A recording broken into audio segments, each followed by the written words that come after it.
So, hello friends, good afternoon. Let us discuss residential status, ठीक है? Residential status of an individual in the category of persons like individual, partnership firm, HUF, company. We shall be discussing the residential status for the first category, that is individual. You all know that tax liability of a person depends upon his residential status. For example, if a person is a resident, then his entire income, be it the income from India or outside India, gets taxable in India. And on the other hand, if a person is a non resident, then only his Indian income gets taxed in India. So, determining the residential status of a person is utmost important to come at the correct tax liability. So let us go through the residential status of a individual. Section 6 subsection 1 talks about the residential status of an individual. So an individual is said to be resident in India if he satisfies any one of the following conditions. So, out of the two conditions, if any one condition is satisfied by the individual, he is said to be the resident. Let us see what are those two conditions. So, condition number one, he has been in India during the previous year for a total period of 182 days or more. So his stay in India should be for 182 days or more. Okay. And the second condition is he has been in India during the 4 years immediately preceding the previous year. So if the previous year is 1920, so 4 years preceding the year 1920. That means 1819, 1718, 16, 17, and 15, 16. So for those four previous years, okay, his total stay should be 365 days or more, and for the year 1920 his stay should be 60 days or more in order to be resident. So either of these conditions, if any one of the condition is satisfied, an individual is said to be a resident. So again I repeat the two conditions. The first condition is he must be in India, his stay must be in India for a total period of 182 days or more in the previous year. This is the first condition. The second condition is his total stay for the 4 years immediately preceding the previous year should be 365 days or more, and his stay in the last year should be 60 days or more. Okay, so now let us look into what points we need to keep in mind while determining the residential status of an individual. Okay, so we know his total stay should be 182 days or more, or 60 days in the last year and 365 days in the last 4 years, excluding the last year. Okay, these are the two conditions. So, stay must be in India. So, let's say uh, he's not staying at his home. Whether it is considered as stay in India? Yes, it is considered as stay in India. So it is not important that he stays at his home, or he stays at his place of business, or he stays a place of employment. So if you see, it is not necessary that stay must be at the place of residence, business or employment. India में रहना चाहिए, India में कहीं पे भी रहे चलेगा. Okay, या अच्छा 182 डेज या उससे ज्यादा, या 60 डेज और 365 डेज, क्या ये पीरियड कंटिन्यूस होना चाहिए? मतलब बीच में गैप नहीं हो सकता? नहीं चलेगा.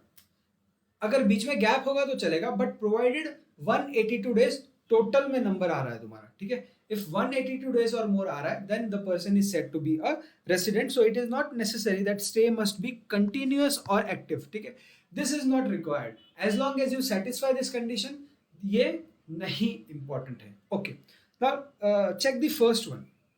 Okay, stay in India includes the stay in the territorial waters of India. Now what do you mean by territorial waters of India?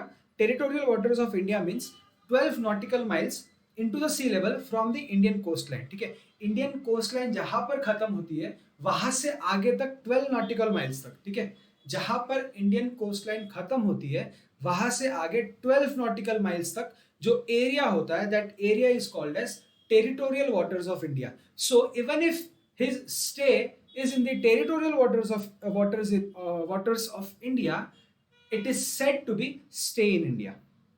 Okay, so India का मतलब है टेरिटोरियल वाटर्स में भी अगर कोई बंदा रह रहा है, या his boat is into the territorial waters, or his ship is into the territorial waters, then it is considered as a stay in India. Okay, now let's say you went on to a foreign destination while you were in India. ठीक है, तो उस case में जब आप बाहर गए तो थोड़ा सा दिक्कत आती है. उसको कैसे वर्कआउट करते हैं, उसमें क्या दिक्कत आती है कि whether the date of departure, मतलब जिस दिन तुम बाहर गए वो वाला दिन, और and the date of arrival, मतलब जिस दिन तुम इंडिया में वापस से आए, क्या ये 2 दिन भी कंसिडर किए जाने चाहिए as stay in India? So yes, the act says include the date of departure as well as date of arrival for the purpose of determining stay in India.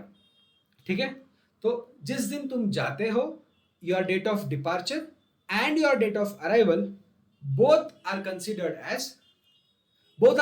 for the purpose of counting this period of stay in India. Okay, now we have seen कि 2 conditions है individual के लिए अगर उसका residential status पता करना है. दोनों में से कोई एक कंडीशन भी अगर वो सेटिस्फाई कर जाता है, then he is said to be a resident, else he is said to be a non resident. मतलब दोनों ही कंडीशन सेटिस्फाई नहीं करता. अगर दोनों में से कोई एक भी कर जाता है तो वो रेसिडेंट हो जाएगा. ठीक है, बट अगर वो दोनों के दोनों कंडीशन सेटिस्फाई नहीं करता है, then he is known as non resident. Okay, exception to the rule of residence. Okay, मतलब इस चीजों में आपको वो वाला रूल नहीं चेक करना है. कौन सी चीजें? See this point number 1 and 2. Point number 1 and point number 2. ठीक है, if you are a person who fits into these 2 categories, तो आपको वो वाला रूल नहीं चेक करना. See what is the 2 categories here. First one is Indian citizen. ठीक है, who lives India during the relevant previous year. ठीक है, आप इंडिया के सिटीजन हो and you live India during a relevant previous year as a member of a crew. ठीक है, member of a crew हो. क्रू मेंबर मतलब crew member of a Indian ship. ठीक है, what do you mean by crew member of a Indian ship? ठीक है, crew member of a Indian ship means आप Indian ship into carrying of passengers और carrying of freight. ठीक है, तो उस शिप में you are a member of a crew. If and you are a Indian citizen, that means 2 points are important here. Indian citizen as well as a member of a crew of a Indian ship. ठीक है, foreign ship का member of crew हुआ तो ये rule आएगा नहीं. This rule will only come if you are a member of a crew of a Indian ship. Okay, ठीक है, अगर आप ये कैटेगरी वाले पर्सन हो तो आपको वो वाला रूल अप्लाई नहीं करेगा. उसके लिए कुछ अलग रूल है, उसको हम चेक करेंगे. ठीक है, और सेकंड है Indian citizen who lives India during the relevant previous year for the purpose of employment outside India. अगर आप किसी एम्प्लॉयमेंट के लिए इंडिया छोड़ के बाहर जाते हो, then also the general rule will not apply to you. आपके लिए कोई और रूल होगा, उसको हम चेक करेंगे. What is the second category of person to whom the general rule does not apply? Indian citizen or a person of an Indian origin who, being outside India, comes on a visit to India during the relevant previous year. ठीक है, आप Indian citizen हो या आप person of Indian origin हो, normally आप outside he रहते हो. ठीक है, बट आप लास्ट ईयर में एक विजिट के लिए इंडिया में आए तो आपके लिए वो वाला रूल अप्लाई नहीं करेगा. ओके, तो चलो ये 2 बंदों के लिए, कौन से 2 बंदे? फर्स्ट है इंडियन सिटीजन. ठीक है, आप मेंबर ऑफ क्रू हो इंडियन शिप के, या Indian citizen who lives India for employment outside India. या थर्ड है इंडियन सिटीजन और a person of Indian origin who normally resides outside India but comes on a visit to India. ये persons के लिए हमने बोला कि general rule of residential status is not applicable to you. So what is, let us see इनके लिए क्या different rule है. So for the following categories of individuals, condition number 2 is not relevant. Condition number 2 कौन सी थी इसमें? ये वाली condition. तो इन लोगों के लिए ये वाली कंडीशन नॉट रेलेवेंट है. इसका मतलब ही क्या है? अगर ये लोग का रेसिडेंशियल स्टेटस पता करना है तो सिर्फ एक और एक कंडीशन है इनके लिए. क्या? कि उनका स्टे 182 डेज से ज्यादा होना चाहिए in the previous year. Understood? तो if you are into these categories of persons, मतलब आप इंडियन सिटीजन हो and you are a member of a crew of a Indian ship, or you live India for the purpose of employment outside India, or you are an Indian citizen or a person of Indian origin who normally resides outside India but comes on a visit to India. ठीक है? For you, for these categories of persons, only condition number 1 is important. That means your stay in the previous year should be for the period of 182 days or more for the purpose of determining residential status, or in order to be classified as a resident. Okay. Next, however, Indian citizen or a person of a Indian origin, ठीक है, जो second वाला जो बंदा है उसकी बात कर रहे हैं हम लोग. If his total income, okay, excluding the foreign income, किस पर्सन की अभी हम लोग बात कर रहे हैं? We are talking about the Indian citizen and a person of a Indian origin. ठीक है? If your total income other than foreign income exceeds rupees 15 lakh, ठीक है? If you are an Indian citizen or a person of Indian origin and your total income exceeds rupees 15 lakh, then you will be resident if, ठीक है? You will be resident if you meet any of the two conditions below. Okay. इसका मतलब क्या हो गया? जो ऊपर वाले बंदे हैं, ऊपर वाले इंडियन सिटीजन है या पर्सन ऑफ इंडियन ओरिजिन है, वो कौन से बंदे हैं? वो ऐसे कैटेगरीज ऑफ इंडियन सिटीजन है या पर्सन ऑफ इंडियन ओरिजिन है whose total income does not exceed rupees 15 lakh. That means whose total income excluding foreign income is less than rupees 15 lakh. Okay, so now we are talking about the Indian citizen or a person of Indian origin whose total income, okay, excluding foreign income is exceeding rupees 15 lakh, will be resident if period of stay in during the relevant previous year amounts to 182 days or more. The first condition तो common है हर जगह. Second condition में थोड़ा सा change है. Instead of 60 days उनके लिए 120 days का पीरियड बोला गया है यहाँ पे. मतलब जो 4 प्रीसीडिंग ईयर्स के आप डेज काउंट करोगे उसमें तो कोई चेंज नहीं है, बट प्रीवियस ईयर के instead of 60 days it is 120 days. However only for whom? It is only for Indian citizens or a person of Indian origin, okay, whose total income exceeds, apart from foreign income, exceeds rupees 15 lakh. Okay, तो हमने exception देख लिया है general category के लिए. ठीक है? Okay, so first let us एक बार समराइज करते हैं. अभी तक हमने क्या पढ़ा? हमने सबसे पहले पढ़ा general rule of residence for individuals. ठीक है? What we are studying residential, determining how do we determine the residential status of individual. उसमें हमने पहली चीज देखी कि how to determine residential status for individual. ठीक है? उसमें एक एक्सेप्शन था. वो एक्सेप्शन हमने देखा कि अगर आप ये कैटेगरी ऑफ पर्सन हो तो you have to check only condition number 1 and not the condition number 2. However अगर आप इंडियन सिटीजन हो या पर्सन ऑफ इंडियन ओरिजिन हो जिसकी total income excluding foreign income is exceeding rupees 15 lakh, तो आपके लिए ये दो कंडीशन में से कोई एक कंडीशन सेटिस्फाई होना कंपलसरी है. ठीक है? In order to be resident. Okay,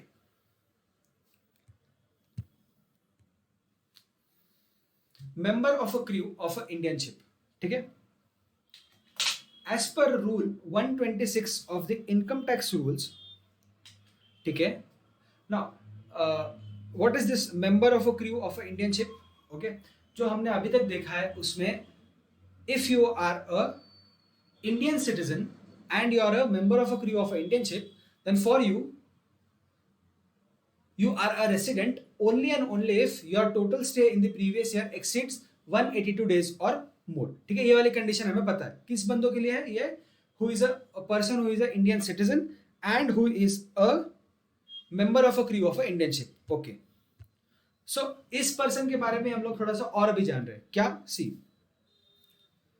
they say कि for these categories of persons, ठीक है, फॉर द एलिजिबल वॉयज, अगर वो लोग कोई एलिजिबल वॉयज को अंडरटेक करते हैं तो you have to exclude the following period. ठीक है, you have to exclude the following period. Okay, now before going into this, first of all let us just see एक एग्जाम्पल कि हम लोग कैसे इन पर्सन का रेसिडेंशियल स्टेटस डिटरमाइन करेंगे. Okay, let us first see the example और else. Okay, so as per rule 126 of the income tax rules, for eligible voyage आपको ये वाला पीरियड एक्सक्लूड करना है. कौन सा वाला period? Now first of all, what do you mean by eligible voyage? Eligible voyage का मतलब समझते हैं कि eligible voyage किसे कहा जाता है. ठीक है, सी अगर कोई इंडियन शिप, ठीक है, if a Indian ship which is into carrying of passengers or freight into international traffic, मैंने जो बोला I am repeating again, please listen one more time. ठीक है, इंडियन शिप कैरिंग पैसेंजर्स और freight into the international traffic. ठीक है, ये particular voyage के लिए, वॉयज मीन्स अ जर्नी, तो this is an eligible voyage. मतलब आप इंटरनेशनल ट्रैफिक में डील करते हो. इंटरनेशनल ट्रैफिक का क्या मतलब है? जहां पे आपका port originates in India and destination is outside India, और vice versa. Port originates outside India and destination is in India. ठीक है, तो एलिजिबल वॉयज के लिए जब आप ऐसे कोई वॉयज में होते हो, मतलब आपका पोर्ट इंडिया में होता है, ओरिजिन इंडिया में होता है और आपका डेस्टिनेशन आउटसाइड इंडिया में होता है, तो जाहिर सी बात है पीरियड ऑफ स्टे ये वाले जर्नी का थोड़ी ना आपको काउंट करना है उसमें. करेक्ट? जब आप डिटरमाइन करोगे कि weather his stay in the previous year is 182 days और मोर, तो ये वाले जर्नी का थोड़ी ना पीरियड ऑफ स्टे आप काउंट करोगे उसके अंदर. तो ऐसी अगर कोई जर्नी उस बंदे ने की है तो कितने डेज आपको माइनस करने पड़ेंगे उसमें से? ऑब्वियसली इस जर्नी का पीरियड आपको माइनस करना पड़ेगा. तो वही एक्सप्लेन कर रहा है ये कि इस जर्नी का पीरियड आप कैसे माइनस करोगे. तो व्हाट दे से कि period commencing from the date entered into the continuous discharge certificate. ठीक है, एक सर्टिफिकेट होता है, you have to enter the date in that certificate कि आपने इस दिन को वो शिप ज्वाइन की. ठीक है, और जब आप पोर्ट जहां पे आपका डेस्टिनेशन आ जाता है उस दिन again you have to enter the date on which the ship enter the destination. उसको साइनिंग ऑफ डेट बोलते हैं. एक होती है ज्वाइनिंग डेट और एक होती है साइनिंग ऑफ डेट. तो रूल 126 सेज कि जिस दिन ज्वाइनिंग डेट होती है उस दिन से लेकर साइनिंग ऑफ के डेट तक जो पीरियड है वो आपको इंक्लूड नहीं करना है आपके पीरियड ऑफ स्टे में. जाहिर सी बात है ना, अगर कोई इंटरनेशनल ट्रैफिक में अगर कोई शिप जा रही है तो ये वाला पीरियड में थोड़ी ना इंक्लूड करूंगा उसके अंदर. ठीक है, तो वो यही बात बोल रहा है. ठीक है, इसको एक एग्जांपल की तरह से समझेंगे तो और ज्यादा क्लैरिटी मिलेगी. But for the time being, just to drive home the point, this is the theory here. Let us see the illustration first to understand this. Okay, see mister Anand is an member of a crew of a Indian ship. ठीक है, जैसे ही ये बंदा आ जाता है member of a crew of an Indian ship, फटाफट तुम्हारे माइंड में क्लिक हो जाना चाहिए कि for this categories of persons हमें सिर्फ एक कंडीशन चेक करनी होती है कि whether their stay is 182 days और more in the previous year. ठीक है, in order to be a resident. Okay, ठीक है. Indian ship engaged in carriage of passengers. ठीक है, कैरेज ऑफ पैसेंजर्स भी हो सकता है या फ्रेट भी हो सकता है in international traffic. What the question is asking us, determine the residential status for assessment year 21-22. Okay, तो हमें पता है एलिजिबल वॉयज जो ऐसा टाइप का वॉयज होता है जहां पर पोर्ट ऑफ ओरिजिन इंडिया में होता है और port of destination outside India होता है, तो ये वाला पीरियड हमें एक्सक्लूड करना पड़ेगा। ठीक है, तो डेट ऑफ ज्वाइनिंग क्या थे देखो, 6 June, end date of signing off क्या थी, 9 दिसंबर। मतलब 6 जून से लेकर 9 दिसंबर तक का जो पीरियड है वो हमें एक्सक्लूड करना पड़ेगा। वाई? बिकॉज ये वाली शिप कहां पे गई, ये वाली शिप गई आउटसाइड इंडिया। ठीक है ना, तो इस दौरान mister Anand was not in India itself. ठीक है, तो हमें ये वाला पीरियड माइनस करना पड़ेगा उसमें से। ओके, तो सीधा सोल्यूशन। ठीक है, मतलब 6 जून से लेकर 9 दिसंबर तक, मतलब आउट ऑफ 365 डेज। ठीक है, अच्छा सबसे पहले मुझे एक रूल बताओ कि for the member of a crew of a Indian ship, rule क्या है रेसिडेंशियल स्टेटस का, his total stay should be 182 days और मोर। ठीक है, ये उसका रूल है। ओके, तो अभी 365 डेज में से हमें ये वाला पीरियड माइनस करना पड़ेगा। पीरियड कौन सा वाला, period commencing from 6 June to 9 December. ठीक है ना, ये वाला पीरियड हमें माइनस करना पड़ेगा उसमें से। करेक्ट, बिकॉज इस दौरान वो इंडिया में ही नहीं था। ओके, तो 365 डेज में से ये वाला पीरियड कितने दिन का आता है एक बार चेक कर लो। 6 जून से लेकर 9 दिसंबर तक कितने डेज आते हैं, सी हियर। ओके, तो सोल्यूशन को कैसे हम लोग स्टार्ट करेंगे, see in this case since mister Anand is an Indian citizen, ठीक है, and living India during the previous year as a member of a crew of a Indian ship, he would be resident in India if his stay in India is for the period of 182 days or more। ठीक है, ये तो हमें पता है 182 days और ज्यादा उसका स्टे होना चाहिए फॉर द पर्पस कि वो रेसिडेंट है कि नहीं। Okay, now the voyage is undertaken by an Indian ship engaged in the carriage of passengers in the international traffic, that is, originating from a port in India and having its destination at a port outside India. Hence, the voyage is an eligible voyage। ठीक है, eligible voyage का मतलब समझा दिया इन्होंने। Okay, तो अभी हमें पीरियड जो कमेंस हो रहा है 6 जून से और जो एंड हो रहा है 9 दिसंबर तक का, ये वाला पीरियड हमें एक्सक्लूड करना पड़ेगा बिकॉज ये वाला पीरियड वो इंडिया में था ही नहीं। इसका मतलब इस पीरियड को छोड़ के बाकी के सारे दिन वो इंडिया में ही था। Correct, okay,